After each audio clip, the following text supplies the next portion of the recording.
प्रथम दृष्टया देखने से ऐसा लगता है कि बिहार के विकलांगों को जो सुविधा आरक्षण मिलनी चाहिए थी, जो नौकरी मिलनी चाहिए थी, वो राज्य के बाहर के विकलांगों को मिल गई है। इसलिए हम यहाँ आए हैं प्रशांत जी, हमको आप स्वीकार करें और हम पूरे अपने बिहार के अंदर जो हमारी यूनिट है सबके साथ हम रहें और आगे विधानसभा इलेक्शन है, हम सत्ता में भागीदारी चाहेंगे। हमारी भागीदारी सत्ता में भी हो, हमारी भागीदारी विधायिका में भी हो, क्योंकि विधायिका में जब तक भागीदारी नहीं होगी सत्ता में भागीदारी नहीं होगी। और विधायिका में भागीदारी के लिए हमको कुछ नहीं तो कम से कम भारत सरकार ने 4% की घोषणा की है आरक्षण की, तो उतना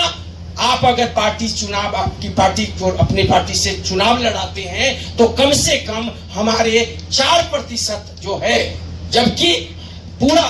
मतलब आपको बता दें कि फर्स्ट सेंसस जब 1872 में हुआ था तो उस समय W हट्टन एक कमिश्नर हुआ करते थे, उन्होंने एक्सेप्ट किया कि वास्तविक स्थिति जो है यह विकलांगता की है ही है, क्योंकि अभी भी बहुत लोग सामाजिक कुरीतियों के कारण ये बताने से हिचकते हैं कि उनके घर में भी विकलांगता है। जो विकलांग व्यक्ति दिव्यांग व्यक्ति है उसको जो तकलीफ झेलनी है सो झेलनी है, समाज उनके माता पिता को भी झेलवाती है, क्योंकि कहती है तुम्हारे पूर्व जन्म के कमियों से, पूर्व जन्म है कि नहीं मैं नहीं जानता, लेकिन हमारे माता पिता को कहा जाता है कि तुम्हारे पूर्व जन्म के पाप का परिणाम है कि तुम्हारा बच्चा ऐसा हुआ।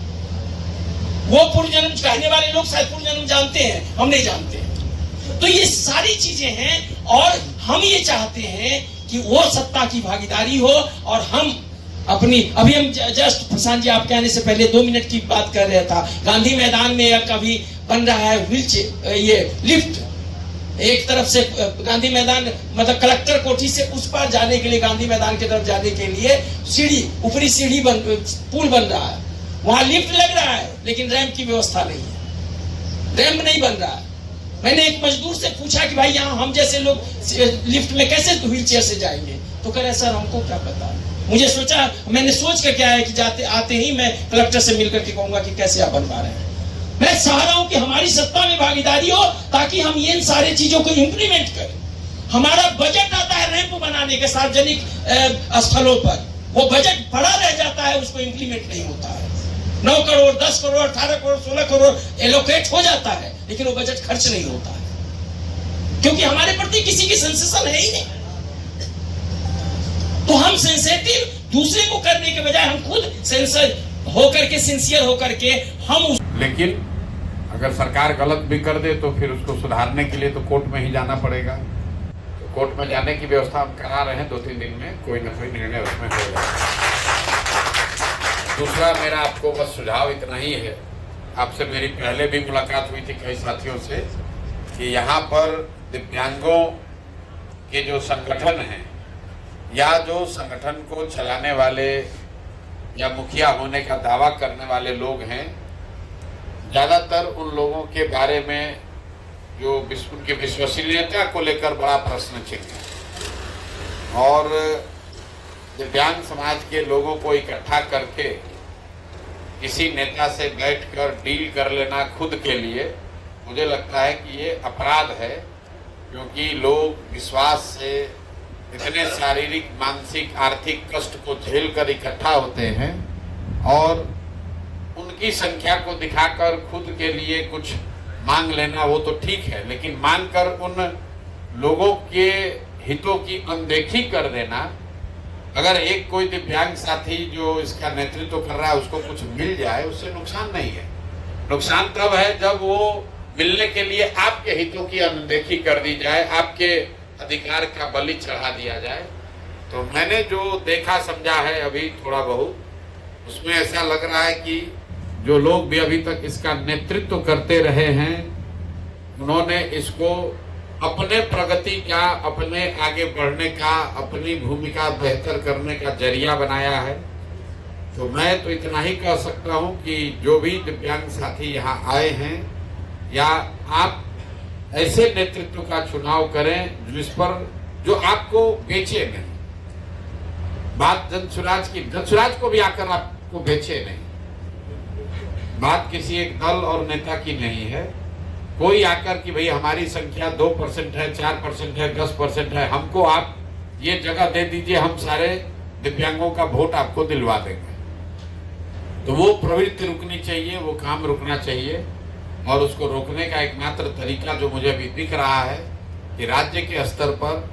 आप लोग 5, 7, 10, 11 लोगों का एक स्टीयरिंग कमेटी बनाइए और नए सिरे से दिव्यांगों को संगठित करने का, इकट्ठा करने का, उनको सही तरीके से प्रशिक्षित करने का, अपने मांग, अपने हक के लिए खड़ा होने का कहीं न कहीं राज्यव्यापी प्रयास होना चाहिए। वो प्रयास करना तो आपने ठीक कहा, वो तो दिव्यांग साथी को ही करना पड़ेगा। हम लोग जाकर करेंगे तो ना वो विश्वसनीयता आएगी, ना वो भावना आएगी। तो आप अपने बीच से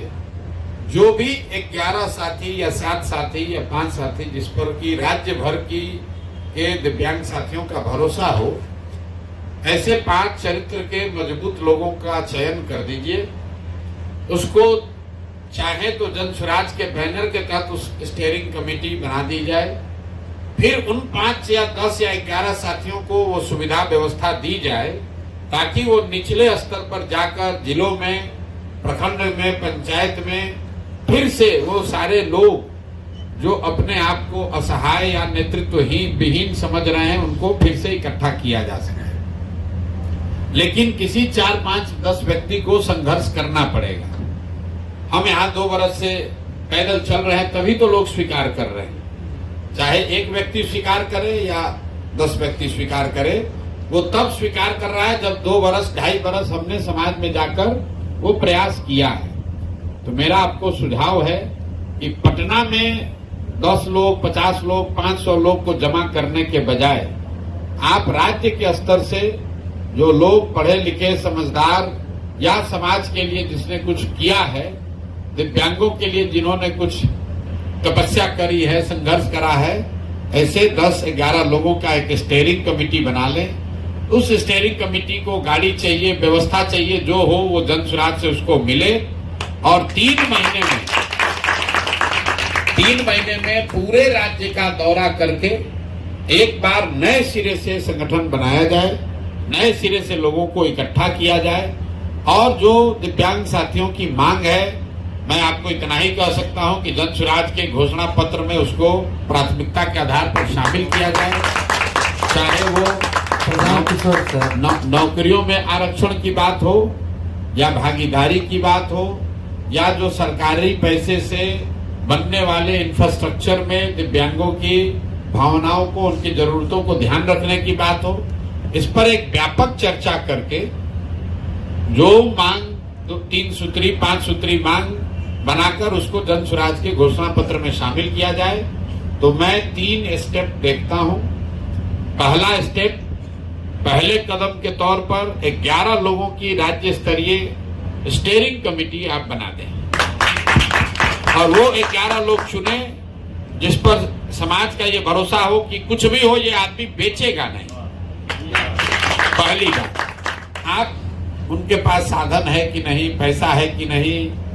रैली कौन करेगा, इसकी चिंता मत कीजिए। सब चिंता सुविधा आपको जन स्वराज से मिलेगा। आप बढ़िया चरित्र वाले आदमी को ढूंढिए जो बिके नहीं और बेचे नहीं। दूसरी बात, ये 11 लोग अपने जीवन का कम से कम 3 महीना निकालें और 100 दिन पूरे बिहार में 38 जिला है, 38 जिला में जाकर दौरा कर वहां छोटी बड़ी सभा मीटिंग करके हर जिले में 11-11 का कमेटी बना ले। अगर हर जिला में 11 हुआ तो इसका मतलब करीब 400 लोग हुए और राज्य के स्तर पर 11, तो 400-450 लोग एक साथ बैठकर उन दिव्यांग साथियों की जो प्राथमिकता है उसको तय करें ताकि उसको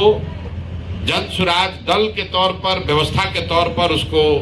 अपनाए, उसको अपने प्राथमिकताओं में शामिल करें। और फिर जब वो हो जाए तो ये 450-500 साथी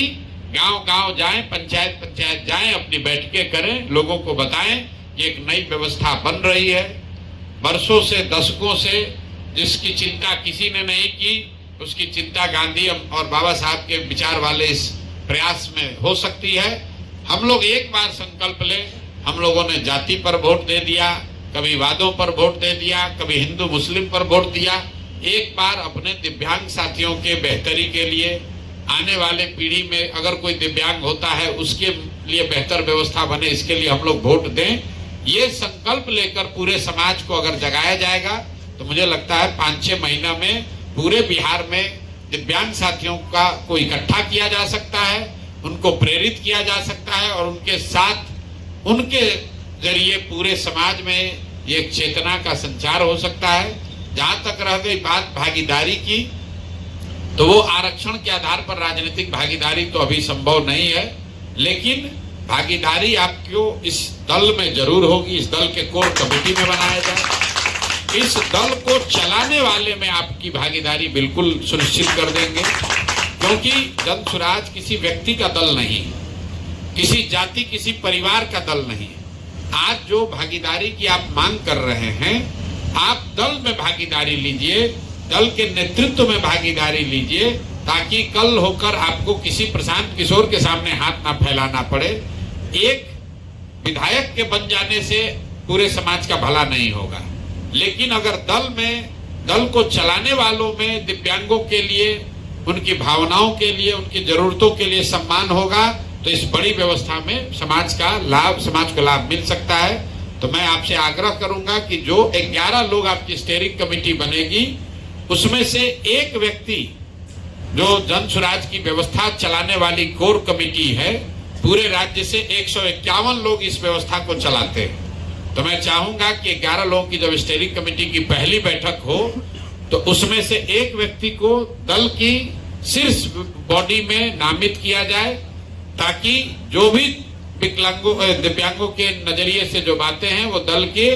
नीतियों में, दल के कार्यक्रमों में, दल के प्रयासों में, दल की प्राथमिकताओं में उसको शामिल रखा जाए। तो मेरा यही आपसे सुझाव है। अब बाकी इस चीज को ऋषभ और धर्मेंद्र हमारे 2 साथी इसको फॉलो कर रहे हैं। तो मेरा आपसे अनुरोध होगा कि अगले 10 दिन में हम लोग इस 11 सदस्यीय राज्य समिति बना लें और कोशिश करें कि मार्च के महीने में राज्य भर में हर जिले से 11 लोग को चयनित करके एक उसकी बैठक इसी आश्रम में कर ली जाए